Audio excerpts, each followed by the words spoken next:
Todo lo que hay en los estantes, dijo el abogado. No los estantes. ¿Qué hay sobre ellos?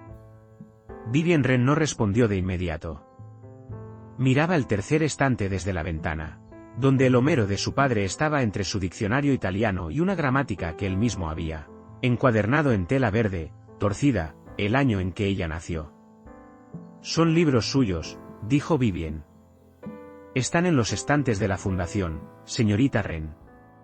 En el salón de la fundación. Él los compró con su propio dinero, en Canterbury, en la feria de San Miguel, a un hombre con una carretilla. Estoy segura de que es cierto.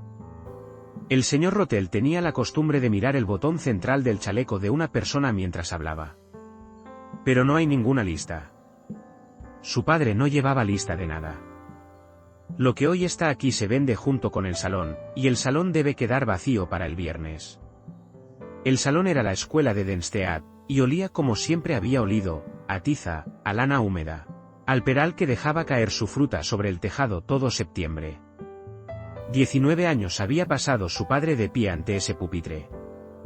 Había muerto un martes de junio, en mitad de una frase sobre la guerra del Peloponeso, y el muchacho al que le hablaba tardó unos instantes en comprender que aquella frase jamás terminaría. Había 41 personas en el salón, y Vivien conocía casi a todas, 2 granjeros, el talabartero, 3 de los fideicomisarios, un comerciante venido desde Rochester con su libreta de apuntes. Los demás habían llegado porque una subasta es una subasta, y la cosecha ya estaba recogida. Podría comprarlos de vuelta, dijo el abogado. No hay nada que se lo impida. Vivien tenía 47 chelines en el mundo entero. Sí, dijo ella. Gracias. Fue a quedarse al fondo, junto a los ganchos de los abrigos, colocados bajos para niños de 8 años. Y mantuvo las manos quietas frente a ella. Mantén las manos quietas, solía decir su padre, y déjalos llegar hasta el final de lo que están diciendo. 9 de cada 10 veces se oirán a sí mismos. El subastador era un hombre de Denstead llamado Ockham, y lo hacía con amabilidad, lo cual, de algún modo, lo hacía todo peor. Vendió los pupitres, y el mapa del mundo, y el globo terráqueo. Luego llegó a los libros, y los fue vendiendo estante por estante, que es la manera en que la lectura de toda una vida se dispersa en una mañana de octubre en un pueblo de mercado. El lote 14 era el griego. El lote 15 era el latín. El lote 16 era el estante donde estaba escrito el nombre de su madre, en 2 de los volúmenes, con una letra que Vivien había pasado toda su vida intentando recordar sin conseguirlo del todo. Fue a parar al comerciante de Rochester por 16 libras. Ella no lloró. Hacía mucho tiempo había decidido que no lloraría en habitaciones donde otros pudieran contar después la historia. Lote 17, dijo el señor Ockham. El italiano, señoras y señores, y algo de francés. Un diccionario muy usado. Dante, 2 volúmenes. Tasso. Petrarca. ¿Quién dice 10 chelines? Nadie dijo 10 chelines. El comerciante de Rochester había perdido el interés. No hay dinero en libros italianos en un pueblo de mercado de Kent. Entonces, una voz desde la ventana dijo, 12. El anciano caballero llevaba 1 hora en el salón, y nadie lo había mirado 2 veces. Estaba sentado en el extremo del segundo banco, con el sombrero sobre las rodillas y las manos cruzadas sobre la cabeza de su bastón, erguido.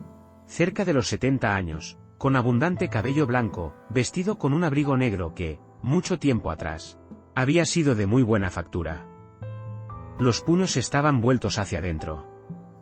Vivien lo notó porque ella misma había vuelto puños de camisa, y eso es algo que solo se ve si uno lo ha hecho. 12 chelines, dijo el señor Ockham, aliviado. 12, tengo 12. 15, dijo el señor Julius Padvick. El señor Padvick no quería los libros. Vivien lo comprendió de inmediato, y pensó que el anciano también lo había comprendido. Padvick tenía 23 años, era hijo del fideicomisario principal, y llevaba toda la mañana de pie, al frente, sin nada que hacer. Las manos del anciano no se movieron de la cabeza del bastón. 16. 1 libra, dijo Padvick. Hubo un pequeño ruido en la sala. No era risa. Era el sonido que viene justo antes de la risa. 1 libra y 1 chelín, dijo el anciano. Vamos, hombre. Padvik se dio la vuelta para que la sala pudiera disfrutar de su rostro. Señor, no me gusta ser quien se lo diga, pero ahí dentro no hay vino. Solo son libros. El anciano caballero lo miró con suave atención. Le ruego me disculpe. Digo que ahí no hay vino. Más alto y más despacio, y dirigido hacia el fondo. No hay vino ahí dentro. Usted es Beckwith, ¿no es cierto? Mi padre dice que le vendió clarete a medio condado antes de venir a menos. Oporto, principalmente, dijo el anciano. Fue entonces cuando rieron. La risa recorrió el salón como recorre cuando 40 personas llevan sentadas desde las 9 de la mañana en un banco duro. El señor Padvik, al oírla, hizo lo que hacen los hombres jóvenes, la llevó más lejos. Hable más alto, señor. Más alto. No lo oímos en absoluto. Se llevó la mano ahuecada a la oreja y la mantuvo allí. ¿Es el oído o la memoria? Mi padre dice que usted lleva en la parroquia desde el día de la Anunciación, y que nadie ha logrado averiguar todavía dónde vive. El sombrero seguía firme sobre sus rodillas. 2 habitaciones, dijo el anciano. Sobre la talabartería. El señor Padvik rió con gran buen humor y se volvió hacia el subastador. 25 chelines, y que el caballero se lleve su Dante por 30, si es que logra encontrarlo. Y dijo la palabra Dante como un hombre que ha oído una palabra pero nunca la ha leído. Dante, 2 veces. La segunda vez, hizo con ella una pequeña cancioncilla para deleite de la sala. Vivien oyó su propia voz antes de haber decidido usarla. Puede encontrarlo, dijo. La sala se volvió hacia ella. Fue consciente de eso de un modo lejano, como se es consciente del clima. Puede encontrarlo, repitió. Porque está en el segundo estante, en la edición de Padua, con el 4º canto cortado. Y usted está pronunciando mal el nombre. Se dice Dante. 2 sílabas, y la primera pesa más. El rostro del señor Padvik hizo algo interesante. Señorita Wren, mi padre le enseñó latín durante 4 años en este mismo salón. Ella estaba del todo serena, le sorprendería después lo serena que estaba. Él jamás le habría permitido pronunciar mal el nombre de un hombre y reírse de ello en el mismo aliento. Y desde luego jamás le habría permitido gritarle a un caballero que esta mañana no ha hecho otra cosa que ofrecer 12 chelines por los poetas. Estoy seguro de que no quise decir nada malo. Usted quiso que se oyera. Lo dijo 2 veces. Ella lo miró con firmeza. El señor Ockham tiene una subasta que terminar. Ofrezca o no ofrezca.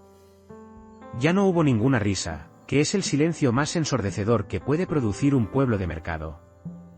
El fideicomisario principal miraba al techo con la expresión de un hombre que lee una factura que no piensa pagar.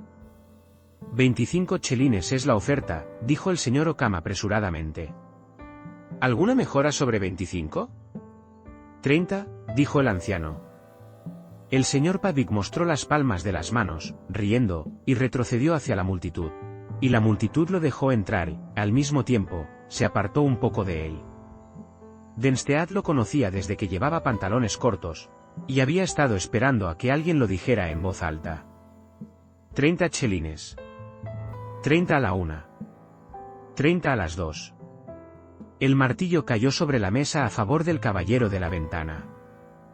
Vivien salió por la puerta del patio antes del siguiente lote, porque sus manos por fin habían empezado a temblar. El peral había dejado caer la mitad de su fruta sobre las losas. Se quedó de pie entre las avispas y el olor dulzón, bajo el tenue sol de octubre, y se obligó a contar hasta 60. Llegó hasta 40. Señorita Wren. Él había salido por la misma puerta, con el sombrero en una mano y el bastón en la otra, y los libros bajo el brazo, envueltos en un pedazo de arpillera. De cerca, era más viejo de lo que ella había pensado, y sus ojos eran de un castaño muy claro. Había algo en la forma de su rostro que ella no lograba situar, aunque habría de pensarlo muchas veces después. Lo siento, dijo Vivien. No debí hablar. No, coincidió el anciano. Fue muy imprudente. Se lo contará a su padre, y su padre es fideicomisario. Y usted estará buscando empleo antes de que termine el mes. Lo dijo como quien constata el clima. ¿Era ese el Dante de su padre? El del cuarto canto cortado. Él mismo lo hizo, con un cortapapeles, frente a toda la cuarta clase. Solía decir, un libro que jamás ha sido abierto es solo un mueble. Bueno, dijo el anciano, y se pasó la arpillera al otro brazo. Le estoy agradecido. No por la defensa. Me han ridiculizado en 4 países, y ya estoy bastante acostumbrado a lo de la pronunciación. Se puso el sombrero. Buenos días, señorita Wren. Buenos días, señor. Se alejó calle arriba, hacia la talabartería, despacio, apoyado en su bastón. Ella lo vio partir y pensó, un comerciante de vino venido a menos. Con un abrigo cortado hace años antes de la última lluvia. Comprando poetas italianos por 30 chelines que no puede permitirse. Se equivocaba en casi todo. El aviso llegó el jueves, en papel de calidad, firmado por 3 fideicomisarios. La vivienda del maestro eran 2 habitaciones y una despensa construidas al final de la escuela. Y había sido su hogar desde los 4 años. El nuevo maestro la querría lista para el día 10 de noviembre. No se pretendía ofensa alguna. Vivien lo leyó 2 veces, de pie, y luego lo dobló y lo colocó detrás del reloj, que era donde su padre solía poner todo aquello en lo que no quería pensar. 47 libras, 26 días. Bueno, ya lo ha hecho, dijo la señora Penjo. Altea Penjo llevaba 31 años regentando la librería y la biblioteca circulante en la esquina del mercado, desde que su marido murió y no le dejó más que existencias. Tenía 60 años, era menuda, y no desperdiciaba palabras en consuelos. Solo dije lo que era verdad. Lo dijo en voz alta, delante de un hombre cuyo padre firma las actas de los fideicomisarios. La verdad nunca ha sido la parte difícil, querida. El volumen es la parte difícil. La señora Penjo se sentó pesadamente. ¿Cuánto tienes? 47 libras. Entonces te quedarás en el cuarto trasero, sobre la tienda, hasta Navidad, y no discutirás, porque soy demasiado vieja para que me lleven la contraria, y te pagaré por el francés. El corredor de grano de Gité tiene cartas de Burdeos que no sabe leer, y el comerciante de Rochester quiere un catálogo en italiano que haga sonar su mercancía mejor de lo que es. 4 chelines a la semana, honestos. Señora Penjo, va usted a decir algo agradecido y voy a tener que ser desagradable. No lo haga. Así que Vivien no lo hizo, y así quedó decidido. Esther Quillet llegó el domingo por la noche, bajo la lluvia, con una caja. Tenía 20 años. Había sido institutriz de los 2 hijos menores de los Padvick durante 14 meses, y se quedó en el pasillo con el sombrero arruinado y las manos enrojecidas de haber cargado la caja durante 1,5 millas. Me han despedido, dijo. La señora Padvick dice que no me dará carta de referencia. Todo salió a la luz en la tienda, junto al fuego, en el transcurso de 1 hora. El señor Julius Padvick había tomado la costumbre de plantarse en la puerta del aula por las mañanas y decir cosas que una muchacha de 20 años sin familia en el condado no sabe cómo responder. El viernes, su madre había subido las escaleras en un momento inoportuno y había visto la mano de su hijo donde no debía estar, y había elegido, como han elegido las mujeres en esa posición desde el principio del mundo, enfadarse con la más barata de las 2 personas presentes. Dijo que yo lo había alentado, dijo Esther. Lo dijo delante de la cocinera. ¿Y qué dijo el señor Julius? No dijo nada en absoluto. La barbilla de Esther se levantó. No era un rostro desafiante. Era un rostro que había decidido no temblar. Él miró por la ventana. Vivien escribió la carta esa misma noche. Fue cuidadosa, fue cortés, y lo supo incluso mientras la pluma se movía, perfectamente clara. Una carta de referencia, escribió, es toda la fortuna de una joven, y negársela es arrebatarle esa fortuna por algo que le fue hecho a ella, y no por algo que ella hizo. La carta fue respondida 9 días después, y no por la señora Babbitt. El Kentan Sussex Advertiser publicó un breve párrafo en la 4ª página, entre los avisos de ventas de ganado. Hablaba de una joven despedida recientemente de una respetable familia cerca de Denstead. Y hablaba, además, de una amiga suya, hija de un maestro de escuela sin fortuna, que había escrito a la señora de la casa en términos que el redactor consideraba muy cálidos. Sin nombres. Todos, en un radio de 9 millas, conocían a ambas para el miércoles. Ahí lo tienes, dijo la señora Penjo, doblando el periódico. Ahora te han convertido en una mujer que escribe cartas cálidas. Recuérdalo. Lo desenterrarán algún día. Nadie en Kent lo recordará en un mes. La señora Penjo la miró por encima de sus anteojos y no dijo nada, que era su manera de tener razón por adelantado. El paquete llegó el último día de octubre. Estaba sobre el mostrador cuando Vivien bajó, envuelto en la misma arpillera que ella había visto salir del patio de la escuela. Dentro estaba el diccionario italiano de su padre, las tapas gastadas y blancas en las esquinas, cada margen, de la A a la Z, lleno de su letra pequeña, furiosa, discrepante. Había una nota en una caligrafía anticuada, muy erguida. Señora, decía, un libro que nunca ha sido abierto es solo un mueble. Este ha sido abierto muchísimo, y no por mí, y debería vivir donde vive la mano que llena sus márgenes. Me he quedado con el Dante, que pienso leer con el desayuno, mal leído. Beckwith. Y bajo su nombre, una línea más, en italiano. Ella se quedó de pie en la tienda fría, con el pulgar sobre la página. Quien defiende a un anciano en público ya tiene más valor que todo el condado junto. El anciano había caminado a casa aquel día con los poetas bajo el brazo. Había subido la escalera exterior sobre la talabartería y se había sentado sin quitarse siquiera el abrigo. Se llamaba Cornelius Beckwith, y tenía 68 años. Había partido hacia Nápoles a los 19, con un cofre de muestras, siendo el hijo menor de una familia de Kent con más tierras que dinero, y se había quedado 40 años. Había hecho una fortuna moderada y perdido la mayor parte del año en que llegaron los franceses. Había enterrado allí a una esposa, y había vuelto por fin a un país que había seguido adelante sin él. Su hermana se había casado con un duque. Aquello era lo más extraño de toda su vida, y jamás había terminado de creérselo del todo. Llevaba 9 años muerta. En lo que pensaba, sentado con su abrigo, entre las avispas del patio de abajo, era en el febrero de 2 años atrás. Había estado en Marsmere entonces. La esposa de su sobrino nieto yacía en el dormitorio amarillo, con los postigos entornados, muriendo desde Navidad, y todos en la casa lo sabían, salvo las 2 personas a quienes pertenecía.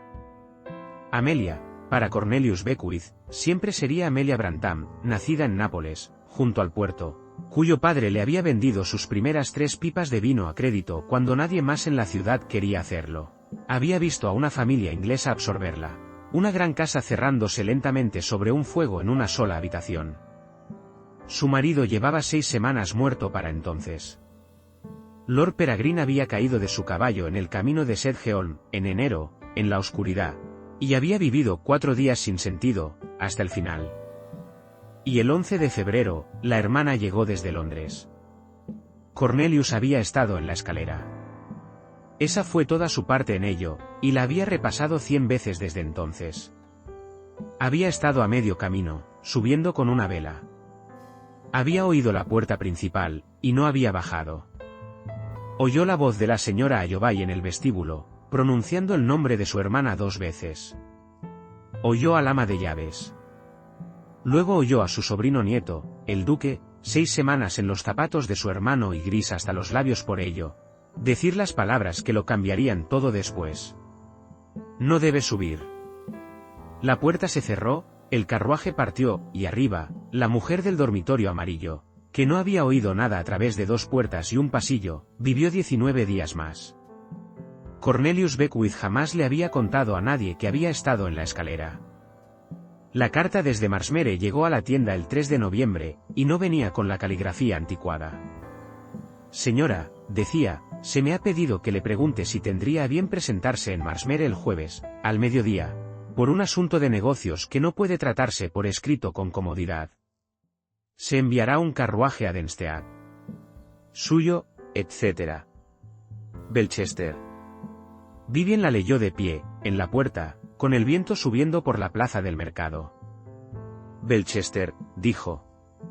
El duque, dijo la señora Penjo, sin levantar la vista. Marsmere es suyo. También lo es Sedgeholm, y el molino, y 1200 acres, y el camino sobre el que estás parada ahora mismo. Pasó una página de su libro de cuentas. Y, querida, también lo es el anciano al que defendiste delante de 40 personas. El señor Beckwith es su tío. Vivien no dijo nada por un momento. Usted lo sabía. Todos los que pasan de los 50 lo sabían. Nadie menor de 30 lo pregunta jamás. La señora Penjo se humedeció el pulgar y pasó otra página. Ponte el vestido gris, y no te disculpes por nada. El carruaje llegó el jueves. Llovía, y el camino desde Denstead recorría 2 millas entre castaños mojados antes de que la casa apareciera. Marsmere había crecido de la tierra, más que haber sido colocado sobre ella. Larga, baja, de un rojo pardo, con el agua tendida plana y brillante frente a ella, donde el viejo pantano había sido drenado 100 años atrás, y los huertos de lúpulo subiendo la ladera detrás, entre rosas pardas y desnudas. La hicieron esperar en un vestíbulo de suelo de piedra, con un fuego encendido demasiado tarde, durante 19 minutos, según el reloj de pie. Vivien permaneció de pie. Había una silla, y no la tomó, porque una persona que está de pie cuando se abre una puerta ya ha decidido algo. La puerta se abrió al otro extremo del vestíbulo, y no era el duque. Era una niña. Tendría unos 6 años, y había asomado por la puerta y se había detenido, aferrada al borde. La mirada que le dirigió a Vivien era completamente plana, oscura, sin nada de timidez en ella. Su vestido negro había sido hecho para una niña más alta. Detrás de ella, una voz de mujer dijo, señorita Chiara, venga aquí. La niña no se movió. Buenos días, dijo Vivien. Nada. Los ojos oscuros recorrieron el dobladillo mojado, el vestido gris, las manos. Apareció una niñera que la condujo de vuelta por la puerta, y la niña se dejó llevar sin un sonido, mirando a Vivien por encima del hombro hasta que la puerta se interpuso entre ambas. El duque de Belchester la recibió en una habitación en la fachada de la casa, con 2 ventanas sobre el agua, y no se sentó ni le pidió que lo hiciera. Era más joven de lo que ella había esperado. 30 años, quizás, alto, con el cabello oscuro encaneciendo temprano en las sienes, de un modo que en un hombre de 50 habría resultado distinguido, y en él parecía la marca de otra cosa. Tenía los ojos de un gris verdoso pálido. Poseía la quietud de un hombre que ha aprendido que, si no se mueve, la gente termina diciendo el resto por sí misma.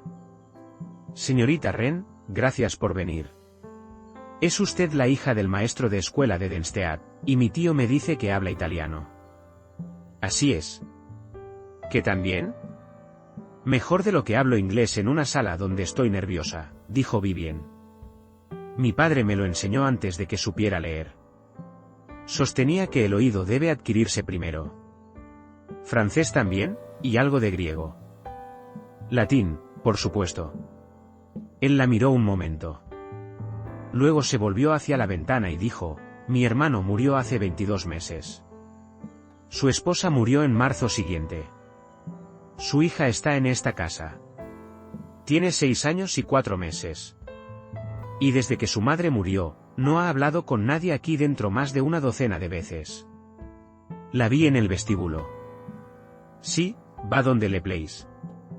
Una pausa. Su madre nació en Nápoles. La niña tuvo la lengua de su madre antes que la mía. Y cuando Amelia murió, ya no quedaba nadie aquí capaz de decirle una sola palabra en el idioma en que había sido consolada. La creyeron huraña. Luego la creyeron retrasada. Hace 2 meses, un médico de Tunbridge Wells opinó que padece deficiencia mental. Eso es un disparate, dijo Vivien. Lo había dicho antes de sopesarlo siquiera. Él se volvió. ¿Con qué fundamento? con el fundamento de que una niña a la que se le habla en un idioma que no usa dejará de responder, y una niña a la que se observa mientras no responde dejará de intentarlo. Las manos de Vivien seguían quietas frente a ella. Y cuando le di los buenos días hace un momento, no miró mi rostro. Miró mis manos, para ver si iban a sujetarla. Eso no es deficiencia, excelencia. Eso es una persona formándose un juicio. La habitación quedó en silencio. Afuera, sobre el agua, la lluvia se retiraba hacia el este, y un delgado hilo de luz cruzó las tablas del suelo. «Siéntese, señorita Wren», dijo el duque. Ella se sentó. «Le diré el resto con franqueza, porque tenemos 4 semanas, y no tengo talento para hacerlo de otra manera». Él permaneció de pie. Mi cuñada tenía una única hermana, la señora Ayobay, de Bedford Square. En junio, presentó una demanda ante la Cancillería para que se me retire la tutela y se les nombre a ella y a su esposo, en mi lugar. La demanda no es frívola. Es una mujer respetable, de hogar establecido, y con lazos de sangre con la niña por el lado materno. Habla el idioma en que la niña fue consolada, cosa que yo no hago. Y ha sido bien aconsejada para sacarle todo el partido posible a eso. ¿Y los cargos en su contra? Que esta es una casa de hombres y de sirvientes, sin ninguna mujer más que una ama de llaves. Que a la niña no se le enseña, no se le habla, y no está prosperando. Que su tutor tiene 30 años y está soltero. Lo dijo sin lástima de sí mismo, como quien lee un inventario. Y una cosa más, que hoy no pondré ante usted. Entonces no debió mencionarla. Algo se movió en la comisura de su boca. No una sonrisa. El casi. Un magistrado de la Cancillería vendrá el 9 de diciembre a ver a la niña y al hogar, y hará un informe. Si su informe me es desfavorable, mi sobrina será llevada a Bedford Square antes de Navidad. La miró. Mi consejo opina que la mejor respuesta que podemos dar en 4 semanas es una esposa. Vivien quedó muy quieta. Entonces debería usted casarse, excelencia. Le pido que se case conmigo. El fuego se movió. En algún lugar arriba, débilmente, se cerró una puerta. No me conoce, dijo ella. Sé que a mi tío lo pusieron en ridículo en un aula de Denstead, un joven de buen abrigo, y que, de las 41 personas presentes, una se puso de pie. Sé lo que dijo, porque él me lo repitió 2 veces, cosa que no ha hecho con nada más en 12 años. La voz del duque no cambió. Y sé que, en 19 minutos en mi vestíbulo, usted no se sentó. Eso no es conocer a una persona. Eso es una anécdota. Es más de lo que la mayoría de los hombres tienen en la mañana de su boda. Se apartó por fin de la ventana. Tendría usted el manejo de esta casa, y 400 libras al año asignadas a usted por completo, pase lo que pase con la demanda. Su amiga, la señorita Quillet, sería recibida en este hogar con una carta de mi puño y letra. Ella no le había hablado de Esther Quillet. Por supuesto que he hecho averiguaciones, dijo él. Hay una demanda en la Cancillería. Se detuvo en medio de la habitación. Querrá saber qué es lo que yo quiero. Quiero que la niña se quede. Quiero que se le hable. Y preferiría estar casado con una mujer que dijera la verdad en una sala que no quiere oírla, antes que con cualquiera de las 4 jóvenes que mi tía me ha estado enviando desde agosto. La lluvia había pasado. Vivien podía oír el agua goteando de los aleros, y su propio corazón, que latía bastante más rápido de lo que le habría gustado. ¿Puede decir 2 cosas? Puede decir 20. Primero, jamás se le dirá a la niña que ella fue la razón. Ni usted, ni los sirvientes, ni nadie. Una niña que descubre que fue la causa de un matrimonio carga con ello toda la vida. El duque guardó silencio un momento. Convenido. Segundo. Ella lo miró con firmeza. Si el magistrado falla en su contra en diciembre, y mi presencia aquí no sirvió de nada, no seré culpada por ello. Ni en voz alta, ni con esa manera que tienen los hombres de guardar silencio ante una persona durante años. Y seguiré con mi propio trabajo. 4 chelines a la semana, que una duquesa no necesita, y que pienso conservar, Porque una mujer que jamás en su vida ha ganado nada está a merced de todo aquel que haya accedido a mantenerla. Y una condición mía, ya que estamos negociando. No me mentirá usted, ni siquiera para ahorrarme un disgusto. Mi familia es muy diestra en esa clase de bondad, y me ha costado todo lo que ha tocado. No sé mentir bien, dijo Vivien. Se me ha reprochado. Entonces nos entendemos. Hizo sonar la campanilla. Hay un asunto más, y es mejor que lo oiga de mí y no de un sirviente. Cuando mi cuñada agonizaba, su hermana vino desde Londres a verla en febrero, y yo ordené que no se le permitiera pasar. Se quedó de pie en ese vestíbulo. Volvió a Londres, y su hermana murió 19 días después sin haberla visto. Lo dijo con calma, y solo una persona que observara con mucha atención habría notado lo que le costaba decirlo. Debe saber en qué se está casando antes de responder, y no después. Vivien descubrió que se había puesto de pie. ¿Por qué? Porque ella me dijo algo, en el funeral de mi hermano, que no pude perdonar. ¿Qué le dijo? Eso es entre ella y yo. No, dijo Vivien, si voy a estar de pie en una sala siendo observada por un magistrado de la Cancillería, es también entre ella y yo. Él volvió la cabeza. Por un momento, ella pensó que había ido demasiado lejos. Entonces vio, con una pequeña sorpresa, que lo que había en su rostro no era enojo. Puede volver a preguntármelo dentro de un mes, dijo él. Pregúnteme entonces, y se lo diré. ¿Se casará conmigo, señorita Wren? Ella pensó en el 10 de noviembre, y en sus 47 chelines. Pensó en una niña pequeña, aferrada al borde de una puerta, mirando las manos de una desconocida. Sí, dijo. El jueves, si ha de ser así, y en la iglesia parroquial, y con mi propio vestido. El jueves, convino el duque. Se casaron el 13 de noviembre, a las 8 de la mañana, en la iglesia parroquial de Sedgeholm, con la escarcha todavía sobre las losas del sendero. Había 7 personas presentes. El señor Barum ofició el servicio y se equivocó una vez con su nombre. La señora Peño comentó después, únicamente, que a la iglesia le hacía falta una estufa. Esther Quillet lloró en silencio durante toda la ceremonia, cosa que Vivien había previsto. El señor Cornelius Beckwith la entregó en matrimonio, y lo hizo como si hubiera estado esperando toda su vida a que alguien le pidiera hacer algo así. El duque pronunció su parte con claridad.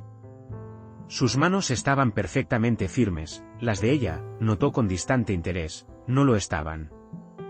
Al mediodía, él había partido a Londres a ver a su consejo, y ella se había quedado sola en Marsmere, con un jardín mojado, 40 habitaciones, y un servicio que ya había formado su opinión sobre ella antes de que sus baúles llegaran desde la garita. Empezó por donde estaba. Recorrió la casa 2 veces, desde el sótano hasta la guardilla larga, y compuso una lista que, para la segunda tarde, llegaba a 16 páginas. 8 dormitorios tenían los postigos cerrados y las chimeneas sin deshollinar. Las cuentas estaban llevadas con letra muy pulcra, honesta hasta el último penique, y fría. La señora Tarot tenía 50 años, y llevaba en Marsmere desde los 14. Su excelencia querrá hacer cambios, dijo la segunda mañana, con la voz de una mujer que ofrece su propio cuello. Querré hacer varios, dijo Vivien. El primero es que la cena no se sirva en esa mesa. Su excelencia cena solo en una mesa de 30 pies.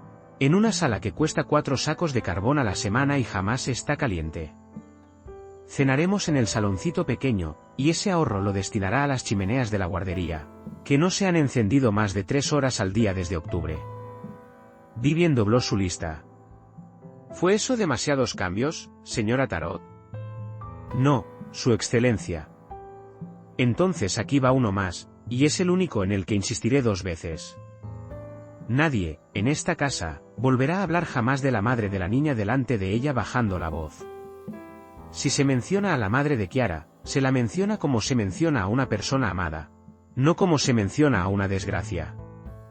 La barbilla de la señora Tarot se levantó un poco, y por un instante hubo, tras el frío, algo que, en una estación más cálida, habría podido llamarse pena. Su señoría fue muy buena conmigo, dijo el ama de llaves. Cuando murió mi madre, ella pasó 2 noches sentada en este cuarto. Entonces usted y yo nos llevaremos muy bien, dijo Vivien. La niña era otro asunto. Kiara Caldwell tenía libertad absoluta en la casa, y todo el servicio se había amoldado a ese hecho, como el agua alrededor de una piedra. La alimentaban, la vestían, la sacaban a tomar aire. Nadie le hablaba, porque nadie sabía qué decirle desde hacía 20 meses. Vivien no fue a buscarla. Aquello fue deliberado, y le costó algo, porque la niña era delgada y tenía una manera de quedarse en los umbrales que hacía que el corazón se le encogiera. Pero una persona a la que se ha observado sin descanso no quiere otro par de ojos encima. Así que, durante 4 días, Vivien trabajó en la sala al final del pasillo sur, con la puerta abierta, y leyó en voz alta mientras trabajaba. Leyó las cartas de Burdeos en francés, aburridas hasta la última coma. Leyó el catálogo del comerciante de Rochester en italiano, y el italiano de aquel catálogo era tan malo que empezó a discutir con él en voz alta, frase por frase, en el idioma que había aprendido antes de saber leer. En la 4ª tarde, hubo un pequeño ruido en el pasillo. Vivien no levantó la vista. Pasó una página y siguió. Un octavo en mal estado, leyó, sin la portada ni la última hoja, descrito aquí como ejemplar impecable, cosa que no es, jamás lo fue, y no podría serlo. No, no es cierto, dijo una vocecita desde la puerta. Al corazón de Vivien le dio un vuelco. Mantuvo los ojos en el papel, y la voz exactamente donde había estado. Hay ragione, dijo. Tienes razón. Rochester. Es una mentira impresa en Rochester. Una pausa de varios segundos, y luego, con claridad, Rochester. La niña dio 3 pasos hacia el interior de la sala. Vivien leyó la siguiente entrada, referida a una colección de sermones en 12 volúmenes, ofrecida como adorno para la biblioteca de cualquier caballero. Kiara Caldwell se quedó en la esquina de la mesa, escuchando a una desconocida despedazar un catálogo de librero en la lengua de su madre. Al final, dijo, como si las palabras hubieran estado esperando tras sus dientes durante 20 meses. Mamá decía que los libros feos hacen daño a los ojos. Tu madre tenía toda la razón, dijo Vivien en italiano, sin levantar aún la vista. Siéntate, y buscaremos el más feo de todo el catálogo, y seremos muy groseras con él juntas. La niña se sentó. El duque volvió a las 6 de la tarde del día siguiente, calado hasta los huesos, con 2 horas de cancillería marcadas en el rostro. El vestíbulo estaba oscuro y frío, como siempre. Desde el fondo del pasillo sur le llegó un sonido que al principio no supo identificar. Era la voz de su sobrina, leyendo en voz alta, mal, 3 palabras a la vez, deteniéndose, siendo corregida, y volviendo al principio entre corrección y corrección. Había otra voz, baja y sin prisa. Y había risa. Se quedó absolutamente inmóvil en su propio vestíbulo para asegurarse. Avanzó por el pasillo sin entregarle el abrigo a nadie. Por la puerta abierta vio el fuego, y el diccionario maltrecho de esquinas blancas, abierto sobre una pila de cartas de Burdeos. Vio a la niña sentada en una silla, con los pies sin tocar el suelo, arrodillada para señalar una palabra. Vio a su esposa de 8 días, con la mano abierta sobre la página, diciendo, no, esa es más larga, escúchala. No entró. Cedric Caldwell había pasado toda su vida en los umbrales de las salas donde quería estar, esperando tener la certeza de que no las estropearía. Kiara lo vio primero. Se detuvo. Todo su cuerpecito se detuvo, como siempre hacía, y el aire de la sala cambió, y Vivien sintió el cambio recorrer el brazo de la niña, apoyado contra su manga. Tío, dijo la niña. Buenas noches, dijo el duque. Su voz no sonó del todo firme. Disculpen, no quise interrumpir. No lo ha hecho, dijo Vivien. Vamos por la 3ª página de un catálogo muy estúpido, y necesitamos una opinión. Venga a sentarse, Excelencia, y díganos si una colección de sermones en 12 volúmenes es un adorno para la biblioteca de cualquier caballero. Él la miró un momento, a través de la sala. Luego entró, se sentó junto al fuego con su abrigo mojado, y dijo, con gravedad, no es un adorno para nadie. Mi abuelo compró 2 colecciones. Y Kiara Calvert rió en voz alta, y aquel sonido recorrió el frío pasillo de la casa como el agua, encontrando un cauce que llevaba mucho tiempo seco. Noviembre avanzó, y la casa fue, muy despacio, cambiando de opinión. Esther Quillet llegó desde Denstead el día 17, con una carta de referencia de puño y letra del duque. Declaraba que la señorita Quillet había sido despedida por una acusación que su empleadora nunca se había molestado en examinar, que su excelencia de Belchester la había examinado, y que no había hallado nada en absoluto en ella. La señora Tarot la leyó 2 veces, y para la semana siguiente ya enviaba el buen carbón al aula sin que se lo pidieran. Kiara empezó a hablar. Le llegó de golpe, y no se detuvo. Habló de la cocinera de Nápoles, y de un pájaro que su madre había tenido en una jaula de mimbre en un balcón. Habló del ruido que hacía el mar contra el muro debajo de la casa, que, según ella, sonaba como papel rasgándose a lo lejos. Lo decía todo en italiano. El inglés seguía sin querer usarlo, y Vivien no la presionaba, porque a una niña que sostiene una puerta cerrada con todo su peso no se le puede pedir que abra otra. Cornelius Beckwith empezó a subir desde las habitaciones sobre la talabartería 2 veces por semana. Al principio porque lo invitaban, y luego porque ya le tenían un lugar puesto en la mesa. Observaba. Ese era su oficio. Un hombre que ha pasado 40 años vendiendo vino a gente que se creía mejor que él aprende a observar una sala. Vio a su sobrino nieto bajar al saloncito a las 7 en lugar de a las 8, detenerse en la puerta del aula. Y, la segunda semana, entrar. Y vio aquel rostro cuando la joven de Denstead entraba en una habitación. Un rostro que Cornelius consideraba el más interesante de todo Kent, precisamente porque no hacía absolutamente nada. Cuando el magistrado haya venido y se haya ido, dijo una tarde en la biblioteca, y el asunto esté decidido de una manera o de otra, ¿qué pasará entonces? El duque no respondió. Más allá de los postigos, el viento trabajaba entre los huertos de lúpulo, y los cables cantaban como cantan en noviembre, delgados y continuos, como un sonido que la casa hiciera en sueños. Eso pensaba, dijo Cornelius. Volvió a casa en el carruaje que había rechazado 4 veces, y pensó en enero. Había estado en la ventana del dormitorio amarillo 3 semanas antes de que llegara la hermana, cuando Amelia puso la mano en la nuca de su sobrino nieto y dijo, en inglés, con toda claridad, prométemelo. Cornelius jamás llegó a saber qué era. Había vivido lo suficiente para saber que una promesa hecha a una mujer moribunda es el artículo más pesado que un hombre puede cargar. Los hombres que las cargan no las depositan para explicarse ante un tribunal. El señor Alberton bajó desde Lincoln sin el 2 de diciembre, y le explicó todo a Vivien. El magistrado llegaría el 9. Vería cenar a la niña, observaría, apenas hablaría, y luego escribiría 40 páginas que nadie en la casa leería jamás. Y está el párrafo del periódico del condado, dijo el abogado. La otra parte lo tiene. Sobre la señorita Quillet, debería decir únicamente que llegó con su servicio. No, dijo Vivien. Si un magistrado de la Cancillería me pregunta por qué la señorita Quillet está en esta casa, se lo diré con exactitud. Se me pide demostrar que este es un hogar apto para una niña que ha sido rechazada por todos. No lo haré fingiendo que aquí rechazamos a la gente. El señor Alberton se acomodó los anteojos. Su excelencia, dijo, me advirtió que usted diría algo de esa naturaleza.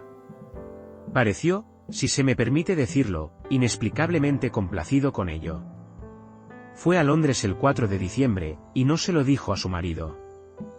Le dijo a Esther, y le dijo al cochero que deseaba ver a un librero en Paternoster Row, lo cual era cierto. Luego le dio la segunda dirección.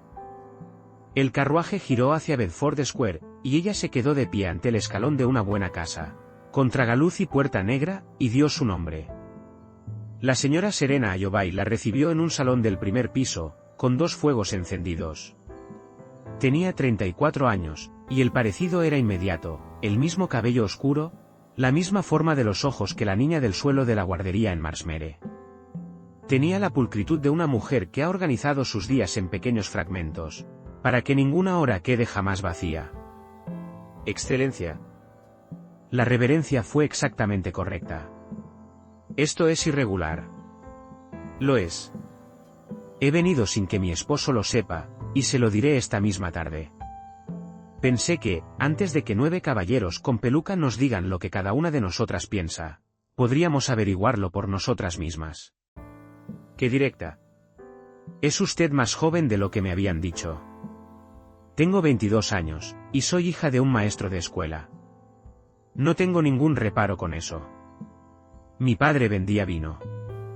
Se acomodó la falda. Mi disputa es con un hombre que se plantó en un vestíbulo y no me dejó subir una escalera. Sé que lo hizo, dijo Vivien. Él mismo me lo contó antes de que aceptara casarme. Nadie lo obligó. Aquello dio en el blanco. Vivien lo vio dar en el blanco, y vio a la mujer frente a ella tomar aliento y guardárselo en algún lugar. Entonces se ha vuelto honesto, dijo la señora Ayobay. Es tarde para eso. Sobre la repisa de la chimenea, detrás de ella, había 2 miniaturas en un marco doble, un niño y otro más pequeño, pintados el mismo año, en la misma silla. 15 y 4, dijo la señora Ayobay sin volverse. Fue la escarlatina. En la primavera del año en que mi hermana llevaba 9 casada. Puede preguntar por ellos. Todos miran y nadie pregunta, y a mí me gustaría mucho más que preguntaran. ¿Cómo se llamaban? Las manos de la mujer, cruzadas sobre el regazo, se tensaron una vez, y luego quedaron quietas. Gracias, dijo. Matthew y Amos, por su abuelo. Kiara está hablando, dijo Vivien. No había hablado más de una docena de veces desde marzo del año pasado. Habla italiano todo el día, y ha empezado a cantar. Habla de un pájaro en una jaula en un balcón, y del mar contra el muro de la casa. Esa era nuestra casa. La voz de la señora Ayobay se había ido a otro lugar. El pájaro se llamaba Fringuello, que no es un nombre, es solo lo que era. Mi hermana era 6 años mayor que yo. Me enseñó a leer en ese mismo balcón. Entonces venga a verla. No. La palabra salió rápida y dura. Me está pidiendo que agradezca una visita a la hija de mi hermana en la guardería de otra mujer, 3 semanas antes de que un magistrado informe si soy apta para tenerla. Fue hacia la ventana. He enterrado a 2 hijos, Excelencia. Cuando la tercera persona en el mundo que me pertenecía estaba a 2 millas de distancia, muriendo, me quedé de pie en ese vestíbulo de Kent durante 11 minutos, y me dijeron que me fuera a casa, y me fui a casa. No dejaré que esa familia me diga nada más. Él se equivocó, dijo Vivien. Entonces que lo diga bajo juramento, en un tribunal, delante de hombres que lo pongan por escrito. La señora Ayobay se volvió. Estaba de nuevo perfectamente compuesta, le había llevado 4 segundos. Pregúntele qué le dije en el funeral de su hermano. Pregúnteselo esta noche, y cuando tenga su respuesta, señora, entenderá por qué no vamos a sentarnos jamás en los salones de la otra. Se lo contó esa noche, antes de que se enfriara la sopa, en el saloncito pequeño, con la chimenea sur tirando bien. Fui a Bedford Square. Esta tarde, la señora Ayobay me recibió durante media hora. No le dije que iba porque me lo habría prohibido, y no quería que me lo prohibiera. El duque dejó la cuchara. Sí, dijo, debí haberlo prohibido. Alberton va a sufrir un ataque. El señor Alberton es libre de sufrir uno. Guardó silencio un rato. Ella no lograba leerlo en absoluto, y había empezado a sospechar que muy pocas personas lo lograban jamás. ¿Qué le dijo ella? Mucho, y la mayor parte sin proponérselo. Vivien juntó las manos sobre el mantel. No es nuestra enemiga. Es una mujer que ha enterrado a 2 hijos y a una hermana en 3 años. Y le queda una sola puerta abierta en el mundo, y estamos a punto de cerrársela. Si fuera un hombre, la llamarían firme. Como es mujer, mi consejo la llamará vengativa en enero. La llamará algo peor que eso. Entonces debes detenerlo. No puedo detenerlo. Para eso está. Algo se movió en su mandíbula. ¿Qué más? Me pidió que te preguntara qué le dijiste en el funeral de tu hermano. El fuego se derrumbó un poco. El agua frente a la casa estaba picada y brillante bajo la última luz. El duque se puso de pie. «Trae tu vela», dijo. Ella lo siguió por las escaleras y por el pasillo que había recorrido una docena de veces con su lista, y jamás había visto caminar a nadie más. Se detuvo ante una puerta cerca del final. No estaba cerrada con llave. Simplemente no se había abierto. El dormitorio amarillo olía a hollín frío y a lavanda guardada demasiado tiempo. Había fundas de tela sobre todo. La cama estaba desnuda. Los postigos, cerrados, y sobre la repisa, una jaula de mimbre vacía, con la portezuela abierta. Murió aquí, dijo él, el 2 de marzo, hacia las 4 de la madrugada. Yo estaba en esta habitación. Su hermana estaba en Bedford Square, tras haber sido expulsada de mi casa 19 días antes, por mí, en el vestíbulo donde tú estuviste de pie. Eso ya me lo contaste. Te conté el hecho. Puso la vela sobre la repisa, junto a la jaula. El hecho no es la cosa en sí. Cualquier abogado puede llevar un hecho. Se quedó de pie en medio de los muebles cubiertos, con las manos a los costados. En el funeral de mi hermano, en enero, ella subió por el sendero de la iglesia, me tomó de la manga y dijo: «Debiste haber sido tú». Dijo: «Él valía 10 veces más que tú, y todas las almas de este condado lo saben, y Dios se ha equivocado». Y luego entró en la iglesia y se sentó con mi cuñada, y le sostuvo la mano durante 2 horas. Esa fue la verdad de ella, y jamás he logrado hacer encajar las dos mitades. Estaba enloquecida de dolor.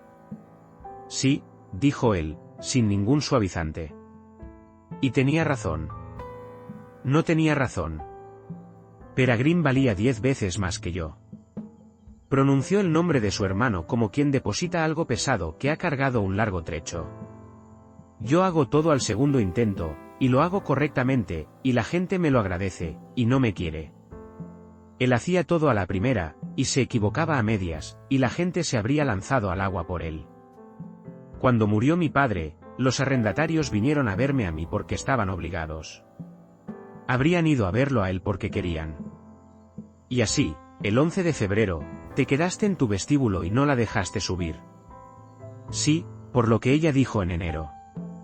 Eso me he dicho durante 22 meses, y es cierto, y no es toda la verdad. Volvió la cabeza hacia la ventana con postigos. Hay otra parte, y no permitiré que mi consejo la use.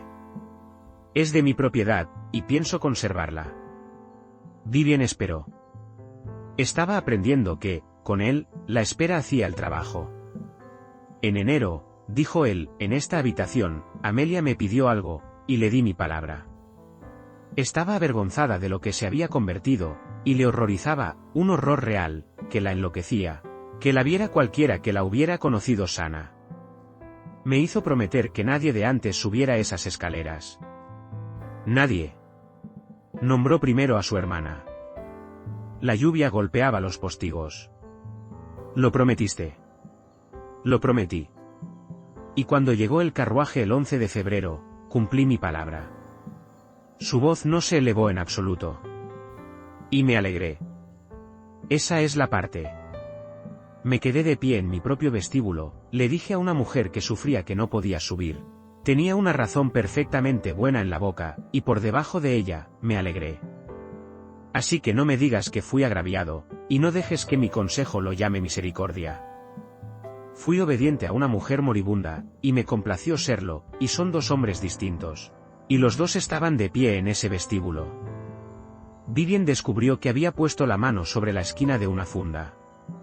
¿Se lo has contado a alguien? No. Alberton tendría la promesa en una declaración jurada para el viernes, y la convertiría en un escudo antes de enero. Y no es un escudo. Es algo que hice con mis propias manos. La miró por fin. Dijiste que no sabías mentir bien.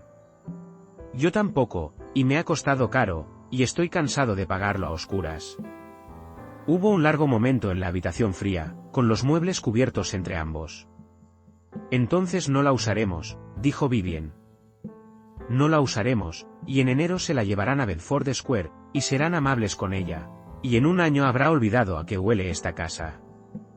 Tiene 6 años. Se detuvo. Fue la única vez que ella oyó su voz quebrarse. Ha empezado a ser feliz esta quincena. Lo he visto suceder. No sabía que una persona pudiera tener tanto miedo de algo bueno. Ella cruzó la habitación hacia él. No lo tocó. Ya había comprendido que hacía mucho tiempo que nadie lo tocaba de la manera en que se toca a las personas. Cedric, dijo. Él la miró como si el sonido hubiera venido de otro lugar. Es la primera vez que lo usas. Lo sé. Lo estaba guardando para una sala donde hiciera falta. Ella sostuvo su mirada. Escúchame. Hace 2 inviernos, cerraste una puerta ante una mujer, y desde entonces has seguido de pie en ese vestíbulo. Y mientras sigas ahí, no le sirves de nada a la niña de arriba. El magistrado llega el lunes. El lunes quiero verte en tu propia mesa, con tu sobrina al lado, y no quiero verte en la puerta de la habitación. ¿Me entiendes? Te pareces mucho a tu padre, imagino, dijo él. Era mucho más duro. Algo se movió en la comisura de su boca. El casi, y esta vez, algo más que el casi. Salieron y dejaron la vela encendida, y ninguno de los dos notó, hasta la mañana siguiente, que la puerta del dormitorio amarillo había quedado, por primera vez desde la muerte de Amelia, abierta. El magistrado Winterlo bajó de Londres el 9, en un carruaje alquilado, y se quedó 6 horas. Era un hombre pesado, apacible, de voz lenta, de unos 60 años. Con una mancha de tinta en el segundo dedo de la mano derecha, y llevaba 19 años haciendo aquello. Pidió ver primero la guardería. Miró los libros de la escuela y el cuaderno de caligrafía, y la gramática con dibujos comprada en Paternoster Row, y la dejó sin comentario. A las 2, se sentó con Vivien en la biblioteca. Excelencia, debo preguntarle por un párrafo aparecido en un periódico del 25 de octubre. Sí. Quisiera explicarlo. Ella había pensado en ello durante 6 días, y había decidido decir la verdad con las menos palabras posibles. Una joven de 20 años fue despedida sin carta de referencia porque el hijo de la casa no supo mantenerlas manos quietas, y a su madre le resultó más barato enojarse con la muchacha. Escribí para pedirle que reconsiderara.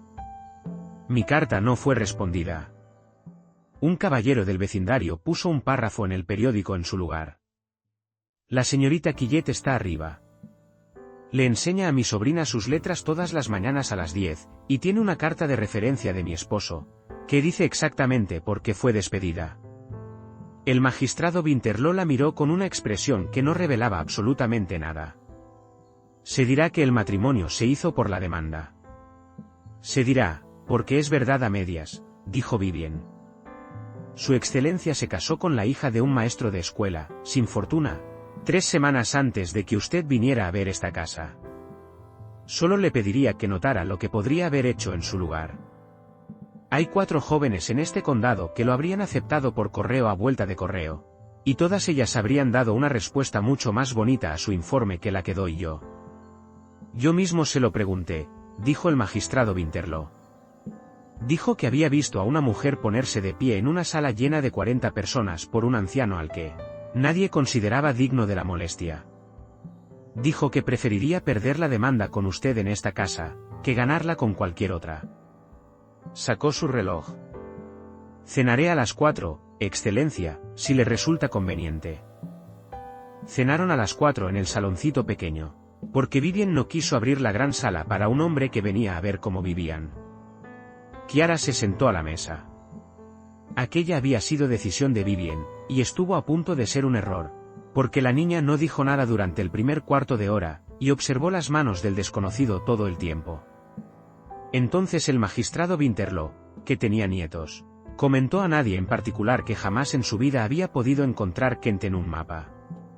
Chiara dejó la cuchara. Esta es mi casa, dijo, en inglés. Plano, claro, con la voz de una persona que pone una carta sobre la mesa. Nadie se movió, salvo el duque, que se cubrió la boca con la mano un instante, como hace un hombre a quien han sorprendido en compañía. El magistrado Winterlo dijo con gravedad que se alegraba mucho de oírlo, y preguntó si la casa tenía un bote. Kiara respondió que tenía un bote, pero que goteaba, y la conversación siguió con toda normalidad a partir de ahí, y Vivien no se atrevió a comer durante varios minutos. El magistrado se marchó a las 6, cortés, sin dar opinión alguna. La carta salió del dormitorio amarillo 4 días después. La puerta había permanecido abierta, nadie había dado ninguna orden al respecto. Las criadas, simplemente, empezaron a entrar, y los postigos se plegaron hacia atrás, y las fundas desaparecieron. Para la segunda semana de diciembre, había flores sobre la repisa, puestas allí por la señora Tarot, que desafiaba a cualquiera a decir una palabra. Kiara entró sola el sábado, y volvió a salir con un libro. «El libro de la mamma», dijo, y lo puso sobre la mesa de Vivien con ambas manos. Era un Petrarca encuadernado en verde, con el lomo partido. La carta estaba doblada, plana, entre la última hoja y la tapa. Estaba en italiano, con una letra pequeña e inclinada, y jamás había sido enviada. Estaba fechada el 14 de febrero. «Serena mía», comenzaba. Su hermana había oído el carruaje. Eso era lo primero que decía. Había oído las ruedas sobre la grava, y había sabido de quién eran, y se había quedado inmóvil, con el rostro vuelto hacia la pared, mientras 11 minutos transcurrían en el vestíbulo de abajo. «Se lo hice prometer», había escrito. «En enero, cuando todavía podía ser vanidosa, le hice jurar que nadie que me hubiera conocido antes subiera. No quería que me miraran. Me pareció entonces lo único que aún me quedaba por decidir. Él me cumplió la palabra, y fue algo cruel de pedirle, y he hecho de él el instrumento de la peor hora de tu vida». Había una página sobre su padre, y sobre el balcón, y sobre los años en que las dos habían sido niñas allí. Había una línea sobre el mar contra el muro de la casa, con las mismas palabras que había usado la niña, tanto que Vivien tuvo que detenerse un momento. Y al final, si pudiera tocar la campanilla ahora, la tocaría, y dejaría que vieras lo que queda de mí, y me avergonzaría después. No tengo el valor. Mañana tendré el valor. Dile a Cedric que no debe cargar con esto. Es un hombre que carga cosas, y este peso lo llevará hasta que algo dentro de él muera. Y tú y él sois las dos únicas personas que quedan que la amarán cuando yo me haya ido. La carta se interrumpía ahí, en mitad de una línea, sin firmar. El 14 de febrero. Ella había muerto el 2 de marzo. Se lo contó esa noche. Había prometido no mentirle, y descubrió, subiendo las escaleras, que jamás en su vida había deseado tanto callarse algo. El duque la leyó 2 veces, de pie ante la mesa de la biblioteca, con la lámpara acercada. «Esto acaba con todo», dijo. «Sí. Alberton debe tenerla el lunes, jurada, traducida, presentada como prueba». Hablaba deprisa, cosa que jamás hacía. Es su propia letra, fechada 3 semanas antes de morir. Pone todo febrero en su sitio. Ella lo pidió, yo obedecí, y el caso de su hermana es un dolor, no un agravio. La demanda se desestimará antes de que termine enero, y Kiara se queda en esta casa. Hará todo eso, coincidió Vivien. «Entonces, ¿por qué me miras de esa manera?»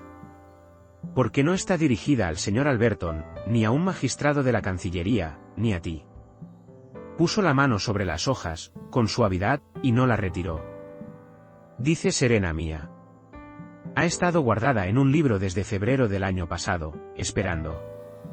Es lo último que su hermana tendrá jamás de ella, y tú propones entregársela primero a 9 hombres con peluca. Propongo conservar a la niña. Sé que preferirías perderla por delicadeza. Preferiría que no empezaras del modo en que tu familia siempre empieza», dijo Vivien. «Me dijiste en el cuarto amarillo que estabas cansado de pagar a oscuras. Cedric, esta es la misma moneda. Si ponemos esa carta en una declaración jurada, ganamos en enero». Y Serena Ayobay y oye la voz de su hermana por primera vez en 2 años, leída en su contra por un escribano. Y Kiara crecerá en una casa que hizo eso. Y lo descubrirá. Siempre lo descubren. Él se quedó con ambas manos sobre la mesa. ¿Entonces qué harías tú? No lo he decidido, dijo Vivien. Pero sé que me corresponde a mí decidirlo, porque una niña de 6 años lo puso en mis manos, con las suyas propias, y pienso tomarme mi tiempo. El baile de suscripción de Calvary se celebró el 18 de diciembre, en el salón de asambleas sobre el mercado de grano. Era el último antes de Navidad, y acudió todo el mundo. Vivien no había pensado en ir. Fue Cornelius quien dijo, sobre el tablero de ajedrez en el que siempre perdía, que una duquesa que no aparece en su propio condado antes de Navidad es una duquesa que el condado se sentirá libre de inventar por su cuenta. Así que fueron, y ella llevó la seda gris hecha con el vestido de su madre. La señora Ayobay estaba junto a la segunda ventana cuando entraron, de azul oscuro, con la señora Padwick a su lado. Eso fue lo que Vivien no había previsto de la velada, y lo comprendió todo en 4 segundos. Los Padwick habían descubierto que la mujer que demandaba al duque de Belchester era la tía de su pupila, y le habían escrito a Bedford Square ofreciéndole cama, carruaje, y toda su relación social en el condado. Serena Ayobay estaba siendo exhibida por un salón de campo como un trofeo, por una mujer a la que conocía desde hacía una quincena. Hacia la medianoche, la señora Padwick hizo su jugada en la puerta de la sala de té, con 9 personas al alcance del oído, todas elegidas con cuidado. Excelencia. Una reverencia de exactamente la profundidad de vida. ¡Qué bien luce usted! Me preguntaba si la veríamos aquí, después de aquel desagradable asunto en el periódico. Es una lástima cuando una joven sin experiencia toma la causa de una persona de la que no sabe absolutamente nada. La señorita Quillet estuvo 14 meses en su casa, dijo Vivien. Yo diría que eso es saber algo. Querida, es usted muy vehemente. Me han dicho que escribo cartas cálidas. Señora, jamás se me ha dicho que en ellas hubiera algo falso. Lo dijo con tono agradable, en una voz que no llegaba más lejos de lo necesario. Su hijo está de pie detrás de usted. ¿Se lo preguntamos? La sala hizo lo que hacen las salas. Nadie miró a Julius Padwick en absoluto, y en un salón de baile, eso es una manera de señalar. Él examinó la alfombra, y el rostro de su madre atravesó algo en muy poco tiempo, y Vivien vio, sin ningún placer, lo que había debajo. Ella lo sabía. La señora Padwick sabía que era su hijo desde que éste tenía 15 años, y había pasado 9 arreglando al condado para que jamás tuviera que decirse en voz alta. Y ahí estaba, dicho en voz alta, en un baile de suscripción de diciembre. Es usted impertinente, dijo. Lo soy, coincidió Vivien. Buenas noches, señora. Se volvió, y Serena Ayobay estaba de pie a 1 metro, con el abanico cerrado en la mano, habiéndolo oído todo. Señora Ayobay, ¿quiere venir a sentarse conmigo 10 minutos? Encontraron el saloncito pequeño detrás de la sala de cartas, donde el fuego se había dejado apagar y 2 velas ardían sobre la repisa. Vivien cerró la puerta. Si esto es una súplica, dijo Serena, no le hará ningún bien. No me conmueven los salones de baile. No es una súplica. Vivien sacó la carta de dentro de su guante, donde había estado desde las 7, doblada en 4, y la extendió. Su hermana escribió esto el 14 de febrero, en el dormitorio amarillo. Estaba en su Petrarca. Kiara lo encontró el sábado y me lo trajo ella misma, sostenido con las 2 manos por delante, como se lleva algo que está lleno. Mantuvo su propia voz firme. Es suyo. Siempre ha sido suyo. Nadie lo ha leído, salvo mi esposo y yo, y ningún escribano lo hará jamás. No será jurado, ni copiado, ni presentado ante ningún tribunal de Inglaterra. Le doy mi palabra antes de que lo abra, para que sepa que no es un trato. Serena Ayobay no la tomó de inmediato. Entiende lo que está haciendo. Tiene una casa llena de abogados. La tengo, y esta es la letra de mi hermana. Lo es. La tomó entonces, y se quedó de pie ante la repisa, de espaldas a la sala, y Vivien apartó la mirada hacia la puerta cerrada, porque hay cosas que una persona no debería ser observada haciendo. Tardó mucho tiempo. Vivien mantuvo los ojos en la puerta, detrás de ella. El papel se volteaba y volvía a voltearse, y era leído otra vez desde el principio. No se movió. De todo lo que había hecho desde octubre, este le parecía el único gesto que jamás tendría que explicarle a nadie. Oyó el carruaje, dijo Serena al fin. Sí, me quedé de pie en ese vestíbulo durante 11 minutos. He pensado en ello cada noche durante 22 meses. He pensado, está a 2 puertas de distancia, y no sabe que estoy aquí, y jamás se lo dirán. El papel hizo un pequeño sonido entre sus manos. Lo sabía. Estaba tumbada ahí arriba, escuchando las ruedas. Se lo había hecho prometer en enero. Lo dice y... dice que fue algo cruel de pedir. Lo sé lo que dice. Puedo leer. Salió con violencia. Y entonces su rostro se quebró por completo, como se derrumba un muro. Me llama Serena mía. Nadie me ha llamado así desde marzo del año pasado. Ya no queda nadie en el mundo que diga mi nombre en ese idioma. Se sentó en una silla dura, junto al hogar frío, con la carta de su hermana abierta sobre el regazo, y lloró como lloran las mujeres que han organizado sus días en fragmentos pequeños, precisamente para que esto no pueda suceder. Vivien se sentó a su lado y no dijo nada en absoluto. Fue allí donde el duque las encontró, mucho después. Se detuvo dentro de la puerta, y Serena Ayobay alzó la cabeza y lo miró, con el rostro deshecho, sin molestarse en ocultarlo. Bueno, dijo, ¿ha venido a ser perdonado? No.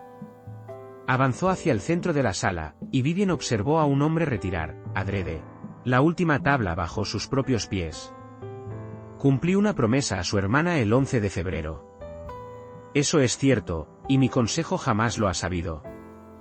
Y no fue por eso que lo hice. Podría haberle dicho, en aquel vestíbulo, en una sola frase, que ella misma me lo había prohibido, y usted habría vuelto a casa con dolor, y no con rabia. Dejé que creyera que fue decisión mía, por lo que dijo en el sendero de la iglesia en enero. Se detuvo. Porque usted tenía razón, y yo no podía soportar que me hablara la persona que tenía razón. No hay nada debajo de eso que sea mejor. Las velas se movieron sobre la repisa. Debiste haber sido tú, dijo Serena. Sí. Vivien permaneció donde estaba, junto al hogar frío, y no fue hacia él, y no dijo una sola palabra.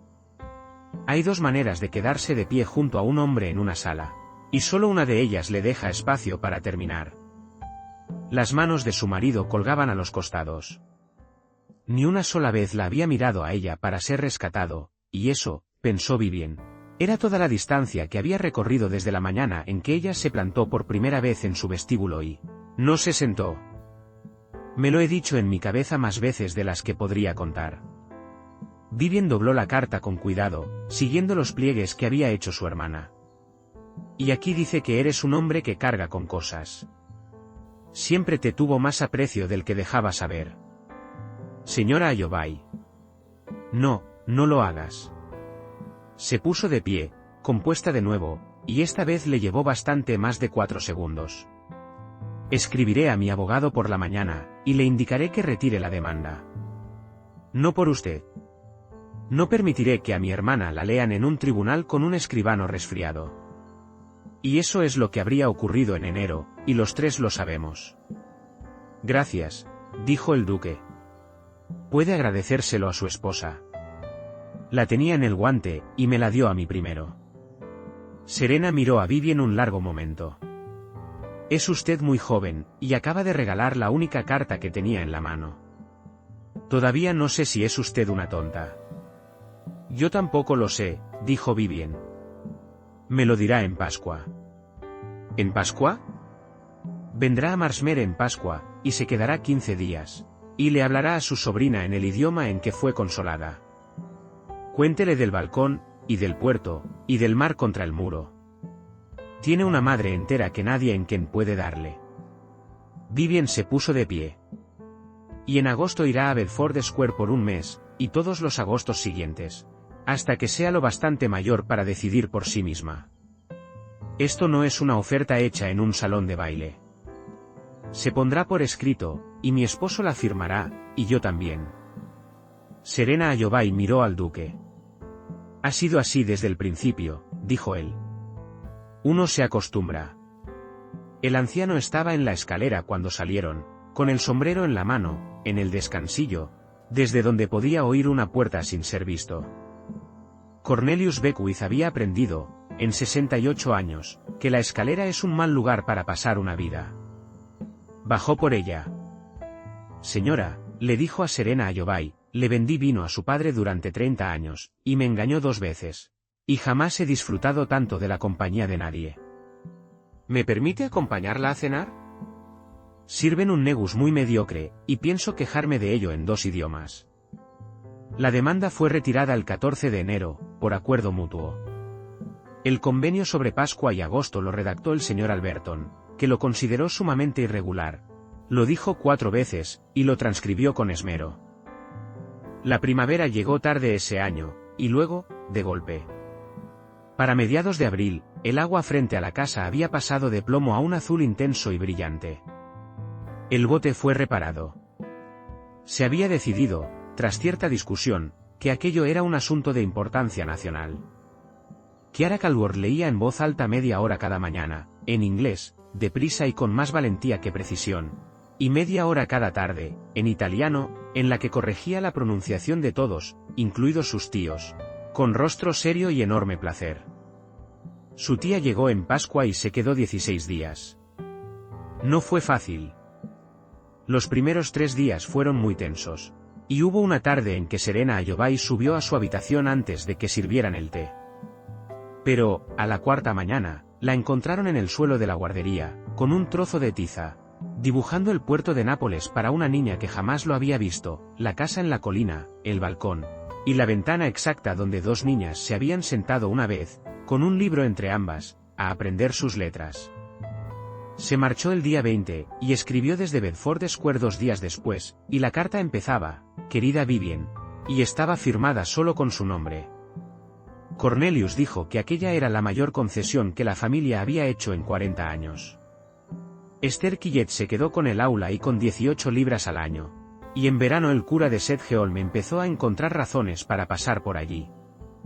A la señora Penny la traían desde Denstead a la fuerza cada 15 días, y le decía a la duquesa de Belchester todo lo que estaba haciendo mal, y volvía a casa satisfecha.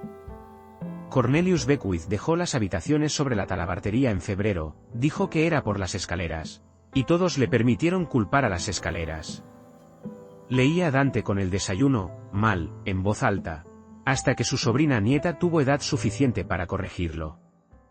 A Julius Padwick lo enviaron con un primo a Northumberland, y no volvió.